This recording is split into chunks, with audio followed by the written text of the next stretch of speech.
I'm sure you guys know by now that the UFC rankings absolutely suck. You know, we've been in this stage for a while where the UFC doesn't even know what they're doing with the rankings. They're giving title shots to guys who are unranked like Kai Asakura, or guys who are number 8 in the division like Khalil Rountree. At this point in 2025, do rankings even matter? Because the UFC is certainly not acting like it. In today's video, we're going to be going over the most stupid rankings in the UFC right now. We're going to be going over fighters who I believe should be ranked higher, and of course fighters who should be ranked lower. We have 4 fighters for each category. Before we get into that though, I want to say make sure to subscribe, dude. We're like 906 subscribers right now. It takes 1 second and we are trying to hit 1,000 subscribers by the end of the year, man. It would mean a lot and just help the small channel grow, dude. But let's talk about it. The first guy who I have whose ranking makes absolutely no sense, he's the thumbnail of this video, dude. It is Amir Albazi. This fraud is sitting at number 4 in the division, ahead of guys like Manel Kape, Alex Perez, Steve Erceg, dude. I'm picking Steve Erceg to beat this guy, dude. I would pick Manel Kape to finish this guy via first round TKO. I don't understand how Amir Albazi beat Kai Kara-France in a robbery decision. That was a clear win for Kai Kara-France, but the judges obviously didn't see it that way. And I know, I hate to be coming out here and clowning on this guy, dude. I hate to be coming out here and absolutely just dissing on Amir Albazi, because I know he's had his fair share of health scares in his entire career. You know, he's had a heart problem, and he had heart surgery and all of that. And obviously, he just had to pull out of a fight against Tatsuro Taira because of a health issue. So I do feel for him, you know, but we can't be giving out pity rankings. That's not how the UFC works. That's not how this sport works. We do not give out pity rankings in the sport. Realistically, he has one good win, and his only good win was a robbery, dude. He did not beat Kai Kara-France, and Brandon Moreno absolutely decimated him 50-45. Brandon Moreno broke a significant strikes record, just piecing up this guy for 5 complete rounds. It was an utter and total domination. This guy hasn't fought in almost a year and is somehow still ranked just as high as he was. It's truly shocking, and I don't understand how he has found himself at the number 4 spot in the flyweight division, because realistically, he's not anywhere near a title shot, dude. Like I said, guys like Manel Kape are way closer to the title. I'd even say Kai Asakura, who is 0-1 in the UFC, is closer to the title than this guy. He's not there, dude, and I don't think he's that good, if I'm being honest. I don't even know what his style is. He's a wrestler who supposedly has decent boxing, but when he faced a boxer in Brandon Moreno, it was just a complete and utter domination, dude. Realistically, Brandon Royval, Brandon Moreno, Kai Asakura, Steve Erceg, all of those guys are beating this guy. And honestly, in a couple of months, dude, once this guy has his next fight, whoever it may be against, I expect him to lose that and probably just go down significantly in the rankings. I think this guy is someone who's honestly barely in the top 10. I know that might sound crazy, but he's someone who's in the top 10, dude. He's not able to beat most of these guys. I'd honestly say that what would Joshua Van do to this man, dude? That's a topic for another video, just ranting about what Joshua Van would do to Amir Albazi. But that's enough ranting on Amir Albazi. I truly do wish him the best with all of his health issues, all of his health. I wish him the complete best, but he is just not that good of a UFC fighter at the end of the day. The next guy who I have that I feel is just too high is gonna go ahead and be Sean Strickland, dude. And I hate to be that guy. Again, I don't like hating on the channel, but brother, Sean Strickland, I know you've gotten an enormous amount of hate lately, and I don't like Sean Strickland. You know, maybe I used to, but he's just incredibly annoying. He's hard to listen to at this point in his career. He's just unbearable. He's insufferable. He's a horrible human being. And realistically, this guy's just a bum. We don't like Sean Strickland. I know that's kind of the narrative that's going around right now. Everyone hates Sean Strickland. Let's hop on that Sean Strickland bandwagon. And a lot of people are saying that Sean Strickland gets slimed out by like Paulo Costa. I mean, we just seen that fight not too long ago and we know what happened, dude. People talk like Sean Strickland would lose to Marvin Vettori or Brendan Allen, dude. No, this guy's actually good. But number 2, brother, this guy is way too high. Like, I don't understand how he is right there. Realistically, I think it should be 4, maybe even 5. I think RDR beats this guy in a fight, and Imavov, I don't know. I don't think Imavov beats him. I do think Kyle Baral beats him in a fight. And there's just a lot of guys. We'll talk about Kyle Baral a little bit later in this video, who should definitely be ranked ahead of him in this division, dude. Even like guys like RDR, I think, have done more recently to be ahead of him in terms of the rankings. You know, I understand that he is a champion, and he was a champion just 2 fights ago, but in his last 3 fights, he's won 1. He lost against Dricus twice and beat Paulo Costa. And even that Paulo Costa fight, brother, Paulo Costa is washed, brother. You fought number 12th ranked Paulo Costa, and all of a sudden you're number 2 ranked? Heck no, you've won 1 win to a guy outside the top 10 in your last 3. That's not good enough, dude. You got absolutely decimated by Dricus du Plessis, brother. Let's not forget what Dricus du Plessis did to this guy. Literally trick-shotting him, literally hitting spinning elbows, spinning back fists, uppercuts, popping the jab, the leg kick, head kick, body kick now and then. Dricus du Plessis literally did anything he wanted to Sean Strickland, brother. So Sean Strickland, you're not that deserving a title shot. Honestly, dude, Sean Strickland is like 5 wins away from a title shot. I mean, obviously that's probably an over-exaggeration, but three wins, Sean Strickland probably is away from a title shot. I'd say, honestly, Israel Adesanya is closer to a title shot because Izzy actually has hype. Izzy's actually like one of the greatest middleweights of all time. Sean Strickland, not so much. And speaking of that, I do believe they should do Izzy versus Sean Strickland next. But, you know, that's not for today's video. Moving on, the next guy who I think is just ranked too high, Carlos Olberg, brother. I was going to say Carlos Prates. This is not Carlos Prates. Carlos Olberg, brother. How are you ranked number 3? Oh my, I'm going to crash out. Dude, this kid fluked doing it for Volkan Ozdemir. Volkan Ozdemir was ranked 8th when he beat him. He beat Volkan Ozdemir. This guy was around the top 8. And then he beat Jan Blachowicz in a razor-close decision. 42-year-old Jan Blachowicz, razor-close decision. This young and hungry prospect who is 34 beat Jan Blachowicz in a razor-close decision. How many times do I need to keep restating that, brother? He went to like a split decision with Jan Blachowicz. Jan Blachowicz looked terrible in that fight. Jan Blachowicz looked slow, and you gotta use the eye test. I sound like Lucas Tracy, but Jan Blachowicz didn't look bad just because he lost. He looked bad just in the entire fight, and Carlos Olberg struggled with him in some instances, brother. Carlos Olberg was struggling with 50-year-old Jan Blachowicz, brother. I don't know how to put it. He doesn't have that many good wins. Volkan Ozdemir is washed, dude. He's not the same guy who fought DC a couple years back, and realistically, he should not be 3, dude. There's a lot more guys like Khalil Rountree, dude, who should be ahead of this guy. Like Dominic Reyes, who should be ahead of this guy. Like Rakic, even, who should be ahead of this guy. And speaking of Dominic Reyes, I think we all want Dominic Reyes to go in there at UFC Perth and absolutely chin this fraud. We all hate Carlos Olberg. That is a fact. And if Dominic Reyes goes in there and chins this guy in the first round, the whole MMA community will be just great again. Well, Dominic Reyes is going to make UFC great again, guys. That is a fact, because we'll have this guy hopefully out of the top 5, brother. Book him versus Jamal Hill, and maybe Jamal Hill will fluke a win over this guy. Moving on to the final and 4th guy we have that is just ranked too high, in my opinion. It's going to go ahead and be Brian Ortega. I mean, technically, Brian Ortega is ranked 4th. On the UFC website, it says he is ranked number 4th. But the thing is, he's tied with Arnold Allen on 4th. They're like 2 guys are 4th in the division. So the UFC is just stupid at this point. They don't even know how to fix their website. But on paper, this guy is 4th. But realistically speaking, he is 5th. And I don't know how. He has like 1 win in the last 5 years. I mean, that...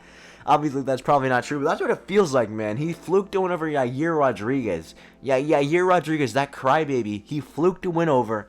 And it's just a lucky submission, guys. He was losing that fight before. And he also has lost to Yair Rodriguez the fight before that. He's coming off a very bad loss to Diego Lopez. This guy, he's going to fight Aljamain Sterling. Aljamain Sterling is a really good fighter, and I think he's very underrated. And like I said, maybe we'll talk about Aljo a little bit later in this video, but Aljo is going to decimate this guy. Honestly, when I think of Brian Ortega, I think of a flabby featherweight he just does not have anymore. I think Brian Ortega is barely good enough to be in the top 10 at this point in his career. I've talked about it many times on this channel. I've made videos talking about UFC fighters who you should just give up on. UFC fighters who don't have passion anymore. Brian Ortega was in both of those videos, and Brian Ortega has fluked his way into this video because he is just not number 5 quality, dude. You're telling me that this guy is higher ranked than someone like... I actually can't name any other featherweights, but you guys know what I'm saying here, dude. Brian Ortega should not be ranked this high. And now, we're going to go ahead and move on to featherweights, or not featherweights. We're going to go ahead and move on to fighters who I believe are ranked too low, who their ranking does not exactly show. They're still Moving on, who we have first, it's going to go ahead and be Rafael Faziev, boys. Obviously, Rafael Faziev just got a crafty little fight announced versus Charles Oliveira, here of Brazil. Charles Oliveira versus Rafael Faziev. I already made my early predictions on this fight, so make sure to go check out yesterday's video. But still, that's a banger fight, dude. I'm so excited for that fight. And I don't think Rafael Faziev is as good as his ranking shows. I think Rafael Faziev is someone who honestly could be in the top 5. I think Rafael Faziev beat someone like a Dan Hooker, like a Charles Oliveira. And I honestly think I'm going to pick Charles Oliveira versus Rafael Faziev. I also want to say, I have a good tell on fights that I just don't think will happen. Like JDM versus Leon Edwards, that fight was booked. I, for some reason, just could not imagine those two guys in the octagon together, and obviously that fight got canceled. I'm getting similar vibes to Rafael Faziev versus Charles Oliveira, guys. I bet you someone's going to pull out of that fight. I just can't imagine Rafael Faziev and Charles Oliveira standing across from each other in a 5-round fight. I would have to say Rafael Faziev is going to be the guy to pull out. You know, he's had his fair share of injuries in the past. He's coming off like a couple years layoff from an injury, and I don't think it'll be Charles. Charles is in his hometown, you know. He hasn't fought in Rio in years. So, if someone was to pull out of the fight, I think it would be Rafael Faziev, and maybe that's why he's ranked so low. Well, it's not a maybe. He is ranked low because of his inactivity and just his performances in the last couple years. They're not even bad performances necessarily. You just look at who he's facing, dude. Justin Gaethje, one of the greatest lightweights of all time. Justin Gaethje's ranked like 4th or 5th in the division, and Rafael Faziev took a round off Gaethje both fights. He gave Gaethje a very close fight. The second fight was on short notice, and that was still a razor-thin fight into that 3rd round. You know, Rafael Faziev put Gaethje in some very bad positions in that second fight, and that was on 2 weeks' notice, guys. You got to account for that. Obviously, in the middle of both of the Gaethje fights, he had the Gamrot fight, and the Gamrot fight was a close fight until the finish. You know, Gamrot got unlucky. He had a knee injury, and he probably would have went on to beat Gamrot. Who knows? So, I think Rafael Faziev has just gone unlucky in his UFC career so far, and especially his last couple fights. I think Rafael Faziev is a marauder, but he's a technical marauder, and I think that's going to come into play in this Charles Oliveira fight. And I shouldn't be predicting the Charles Oliveira fight as of right now, but like I said, Rafael Faziev is one of the best Muay Thai strikers in the history of MMA. He's so precise, so technical, so crafty. His cardio is a little bit underwhelming. His takedown defense is there, though, and honestly, I do believe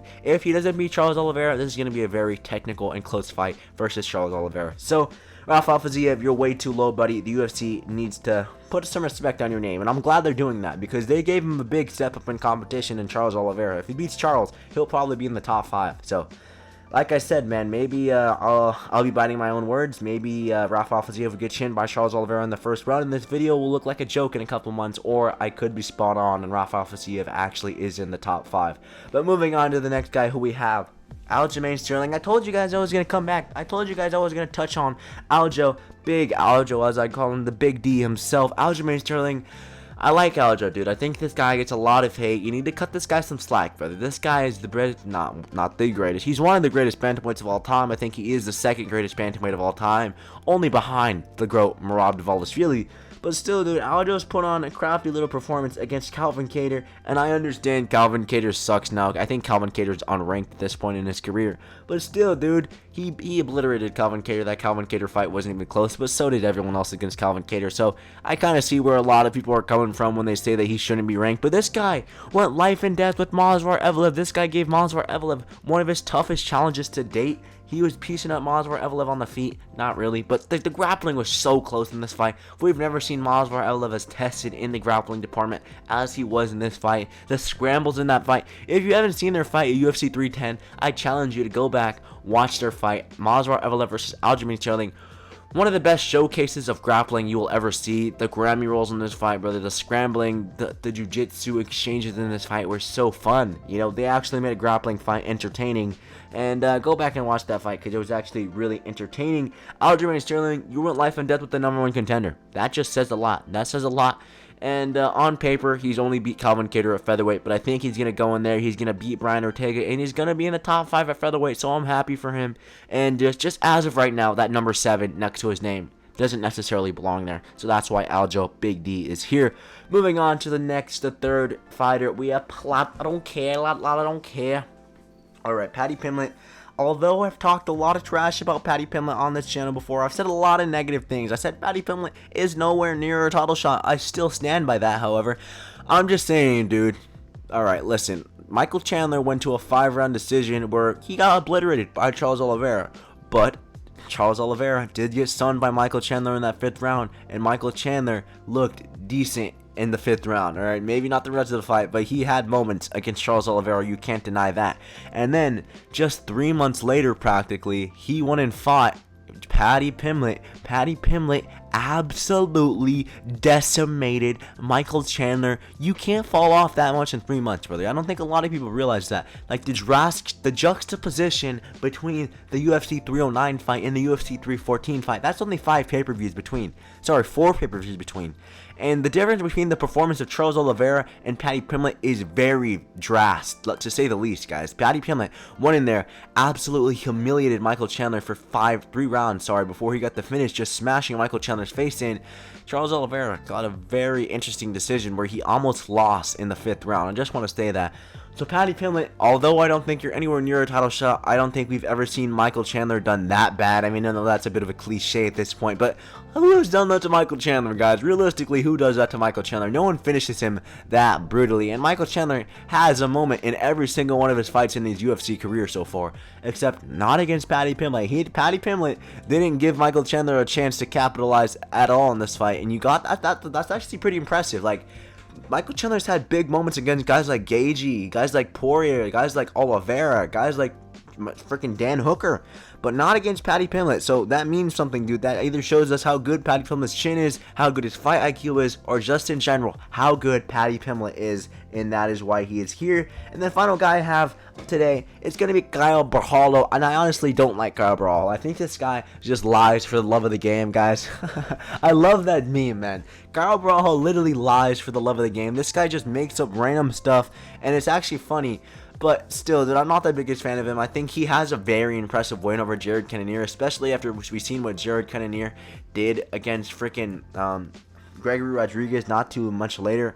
And Jared Cannonier has fought for the title before. I mean, Kyle Baral, I'm not saying he absolutely decimated Jared Cannonier, but he picked up a good win over Cannonier, and he knocked down Cannonier in that 5th round.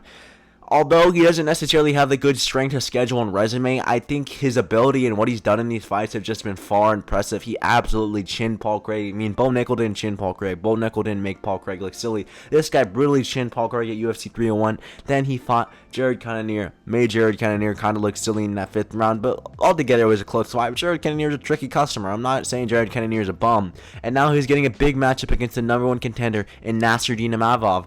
And honestly, I don't know if he's winning that fight, but I do think that Kyle Baral, this guy technically is closer to the title than Sean Strickland, and for some reason their 4 rankings apart. I think Kyle Baral is definitely in the top 5. Whether his ranking shows it or not, he definitely should be there. And although, like I said, doesn't necessarily have the resume, he is just impressive in most of his performances in the UFC. And yeah, man, he's definitely pretty close to a title shot. I mean, he's in a #1 contenders fight, so yeah, very close to a title shot. But yeah, man, that's going to do it for today's video. If you guys feel like I missed out on anyone, let me know down below in the comment section, and subscribe. I'll see you guys in the next one. MMA Outpost out.